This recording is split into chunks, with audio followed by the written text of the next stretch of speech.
अजीत पवार के निधन के बाद उनकी पत्नी सुनेत्रा पवार को महाराष्ट्र का डिप्टी सीएम बनाया जा सकता है। सूत्रों के मुताबिक प्रफुल्ल पटेल, छगन भुजबल, धनंजय मुंडे और सुनील तटकरे ने सुनेत्रा से मुलाकात की है। सूत्रों का कहना है कि नेशनलिस्ट कांग्रेस पार्टी के सभी मंत्रियों ने इस बात पर जोर दिया है कि सुनेत्रा पवार को डिप्टी चीफ मिनिस्टर बनाया जाना चाहिए। जानकारी ये है कि जल्द ही एनसीपी की मीटिंग होगी। अजीत पवार की मौत के बाद एनसीपी नेता नरहरि जिरवाल ने सबसे पहले सुनेत्रा पवार को डिप्टी सीएम बनाने की मांग रखी थी। वहीं दूसरी ओर उन्होंने दोनों एनसीपी के मर्जर के बारे में भी कहा। सुनेत्रा फिलहाल राज्यसभा सांसद हैं और वो अब अजीत पवार की बारामती सीट से चुनाव लड़ सकती हैं। इस प्रस्ताव को लेकर एनसीपी के सभी दिग्गज नेता सीएम देवेंद्र फडणवीस से भी मुलाकात करेंगे। उधर एनसीपी पार्टी का शरद गुड से विलय होने की भी संभावना जताई जा रही है। सुनेत्रा पवार पूर्व मंत्री पद्म सिंह पाटिल की बेटी हैं। 1985 में अजीत पवार से शादी हुई। जून 2024 में महाराष्ट्र से निर्विरोध राज्यसभा सांसद चुनी गई।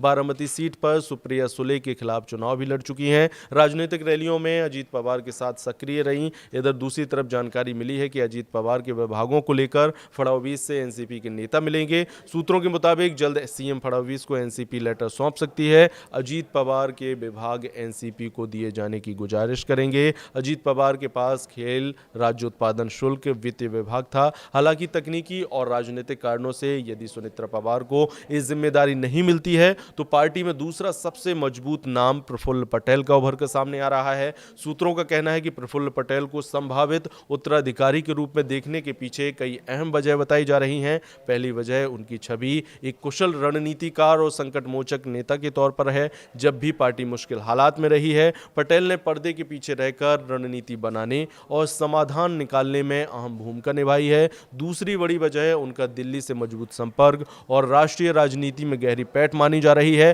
प्रफुल्ल पटेल ने 2004 से 2011 तक यूपीए सरकार में नागरिक उड्डयन मंत्री के रूप में काम किया था। इस दौरान उन्हें न केवल भारतीय विमानन क्षेत्र के आधुनिकीकरण में अहम योगदान दिया, बल्कि एयर इंडिया के विस्तार की दिशा में भी कई फैसले लिए गए। उनके काम के लिए उन्हें aviation minister of the year और रिफॉर्मर ऑफ द ईयर जैसे पुरस्कार भी मिले। इसके अलावा उन्होंने भारी उद्योग और सार्वजनिक उपक्रम जैसे अहम मंत्रालयों की जिम्मेदारी संभाली है, जिससे उनकी प्रशासनिक क्षमता और अनुभव का अंदाजा लगाया जा सकता है। फिलहाल ये सब कयासबाजी है, लेकिन जल्द ही पूरी पिक्चर क्लियर हो जाएगी।